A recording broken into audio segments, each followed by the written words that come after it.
Eto na mga kabasketball, Kai Soto at Juan Gomez Deliano naghalimaw sa practice ng ating Gilas Pilipinas. Karapat-dapat na nga ba talagang mapasama sa starting 5 si Juan GDL at Mike Phillips, binabatikos ng mga Pinoy basketball fans.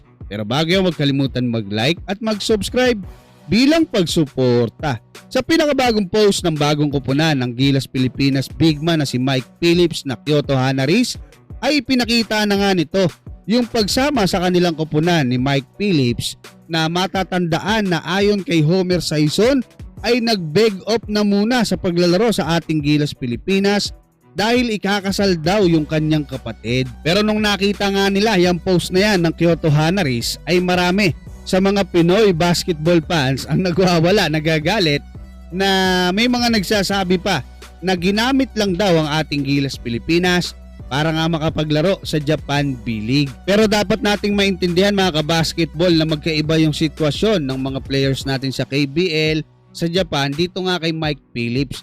Kasi nga etong si Mike Phillips, bago pa lang po doon sa Kyoto Hanaris.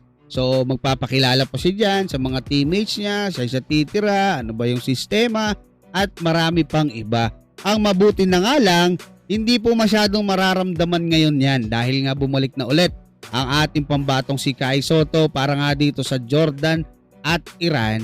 Kasi aminin man natin o hindi, kahit na sabihin mong nung nakaraan meron kang Mike Phillips, meron kang Junmar, meron kang AJ, diba? Iba pa rin po kahit may QMB ka, may Junmar ka, meron kang AJ Edu, iba pa rin po yung may Kai Soto ka. Kasi yung may Kai Soto ka, kumbaga threat ka agad dun sa ilalim eh. Diba? Pagpasok pa lang ni Kai doon, iisipin na nung kalaban, oh, antabayanan mo yan kasi baka mamaya biglang ihagis dyan, di ba? Ang laki pa ng katawan ni Kai Soto ngayon. Ito pa mga kabasketball, share ko sa inyo, no? Mula sa ating reliable source, ito day 1 nangyari to ha. At in fairness kay Coach Tim Cone, hindi niya pala talaga alam na kung maglalaro si Kai Soto sa ating Gilas Pilipinas ngayong August 28 at 30. Kaya nga nung pumasok si Kai doon sa gym, talagang tuwang-tuwa si Coach Tim Cone. Napakataas daw po talaga ng atmosphere, ng vibe doon sa naging pagbabalik ni Kai Soto diyan nga sa Gilas Pilipinas practice, no? Masaya at ganado ang lahat. At pagdating naman doon sa 5-on-5 doon sa scrimmage, nagpakitang gilas agad itong ating pambatong si Kai Soto. Puro dakdak po yung ginawa ni Kai at grabe, hindi siya mapigilan. Wala pong nakapigil. Si Junmar Pajardo, AJ Edu, hindi po kinakaya ngayon si Kai dahil nga yan may mga ginagawang extra, no, na special na pagpapalakas. Etong ating pambatong si Kai Soto kasama ni Coach Mel Lantin, yung kanyang team dyan mga kabasketball, napakaganda ng ginagawang sistema para nga dito sa ating pambatong si Kai Soto. At eto pa isa, si Juan Gomez Deliano, grabe yung alley-oop niya, yung mga no-look pass, yung mga behind the back.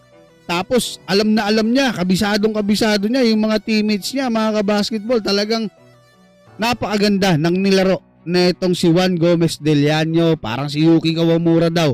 Nagkaroon tayo ng Yuki Kawamura at Kai Soto sa ating Gilas Pilipinas. Kaya para sa akin, talagang deserving na mapunta sa starting 5, starting lineup etong si Juan Gomez Deliano. Eto, tutulan nyo ako mga kabasketball. Sa lahat ng guard lalahatin ko po. Lahat ng guard ng Gilas Pilipinas. Ngayon yung existing, sino ang merong quality na meron ng katulad ng kay Juan GDL? Sino mga kabasketball? Si Chris Newsam? Si Scottie Thompson? Si RJ Barrientos? Si RJ, shooter din si RJ at mahusay pumasa. Magaling sa mga peke-peke.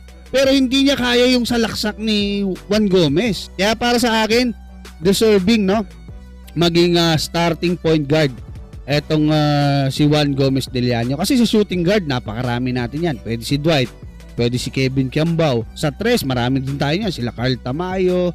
Pwede kang maglagay ng mga, pwede pa nga si Justin dyan Justin Baltasar, di ba? Si Justin Brownlee, si Kevin Kiambao, pwede mo ilagay diyan sa 4. Pwede mo si AJ Edo diyan, pwede rin si Junmar basta nandyan si Guy.